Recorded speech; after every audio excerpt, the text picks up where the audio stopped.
नमस्कार मित्रांनो, तुम्हाला महाराष्ट्राचं आराध्य दैवत छत्रपती शिवाजी महाराज यांच्याबद्दल माहिती असेल आणि त्यांच्या काळात झालेला पुरंदरचा तह माहीत असेल.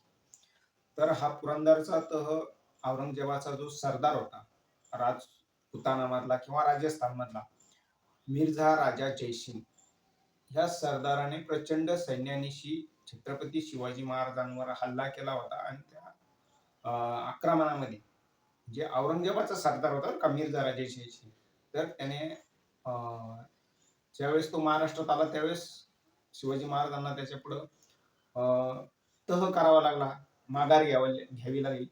तर त्यावेळेस हा जो मिर्झा राजा जयशिंगे याने इथल्या काही मंडळींकडून, महाराष्ट्रातल्या काही मंडळींकडून यज्ञ करून घेतला होता आणि तो मिरची यज्ञ होता.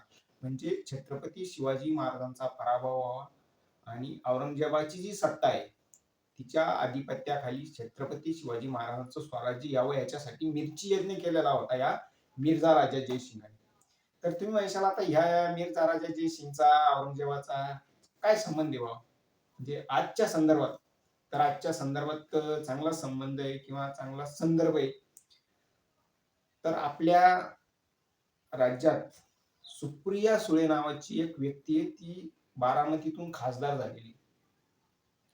ही अक्कल शून्य बाई, मी हाच शब्द वापरणार हिला. आणि सन्माननीय वगैरे काय म्हणत नाही मी कोणाला. यांचे म्हणजे तशी लायकी पण नसते यांना सन्माननीय म्हणावं. तर ह्या बाईने असं स्टेटमेंट केलं की देवेंद्र फडणवीस हे नरेंद्र दाभोळकर यांचा वारसा चालवित आहेत. तर कसा वारसा चालवित आहे, तर यांनी हे प्रकरण पुढे आणलं किंवा याचं आता याच्यात एसआयटी स्थापन केली. कोणतं प्रकरण? खराब प्रकरण. आणि ते आता याचं म्हणजे हे करतील, काहीतरी करतील बा, त्याच्यातून बऱ्याच जणांना अटक होईल, काय होईल ते होईल. असं बरं, तर असं स्टेटमेंट केल्यानंतर ह्या बाईने नेमकं काय खाल्लेलं होतं त्या दिवशी आता तिलाच माहित. तर मला आता आपण पहिल्या विषयाकडे येऊ, पुन्हा मिरचीच्या यज्ञाकडे.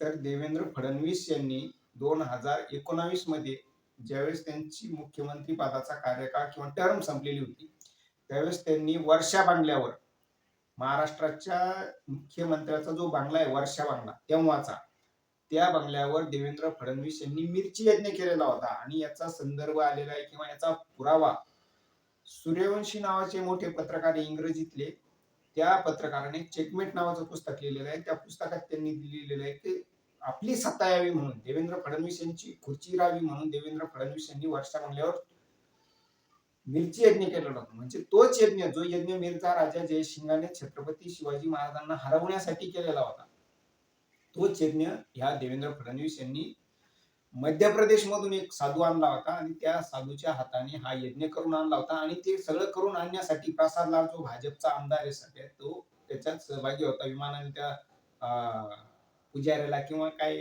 बामण वगैरे म्हणू आपण, त्याला तिथून आणलं, तिथं इथं यज्ञ केला, परत नेऊन सोडलं खास विमानाने. तर असे यज्ञ करणारा माणूस कसा काय नरेंद्र दाभोळकर यांचा विचार चालवू शकतो किंवा त्याचा वारसदार असू शकतो? अजिबात नाही. हे जे देवेंद्र फडणवीस यांनी असा म्हणजे यज्ञ केला, त्याच्यानंतर खराब प्रकरण 1 वर्षापासून माहीत होतं त्यांना, हे त्यांनी विधानसभेत सांगितलेलं आहे स्वतः देवेंद्र फडणवीस यांनी.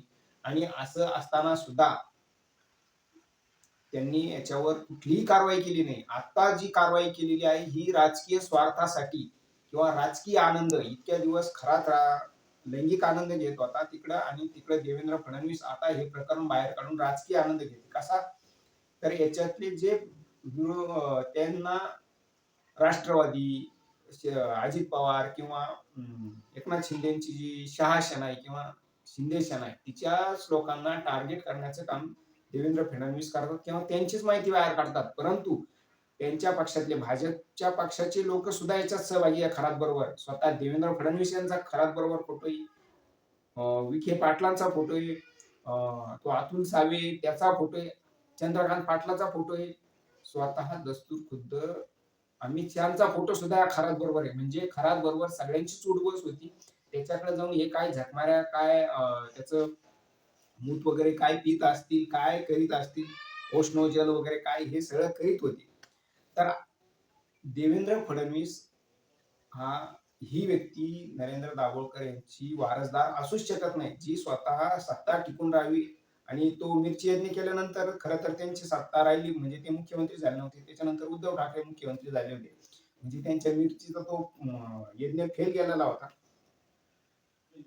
जर ते खरे वारसदार आहे तर त्यांनी नरेंद्र दाभोळकर यांच्या जे हत्यारे त्यांना आजपर्यंत शिक्षा दिलेली नाहीये. ते लोक अजून बाहेर आहे.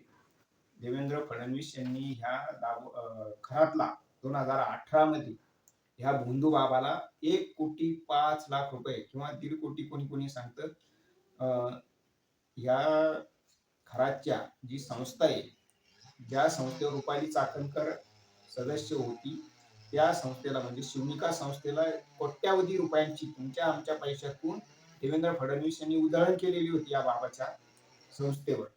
तर असा माणूस जो स्वतः हा कायम भोंदू बाबांच्या गराड्यात असतो, देवेंद्र फडणवीस, तर ही कशी काय नरेंद्र दाभोळकर यांचे वारसदार असू शकतात? वास्तविक संविधानाची अंमलबजावणी करणे आणि संविधानात जे लिहिलेलं आहे, विज्ञानाचा प्रभाव वाढवणे किंवा विज्ञानाबद्दल लोकांमध्ये जागृती वाढवणे हे संविधानाचं काम आहे. आणि संविधानाच्या पदावर बसणाऱ्या व्यक्तींचं काम आहे. तसं न करता ही देवेंद्र फडणवीस व्यक्ती ही स्वतः त्या भोंदू बाबा बरोबर खरात बरोबर फोटो काढते.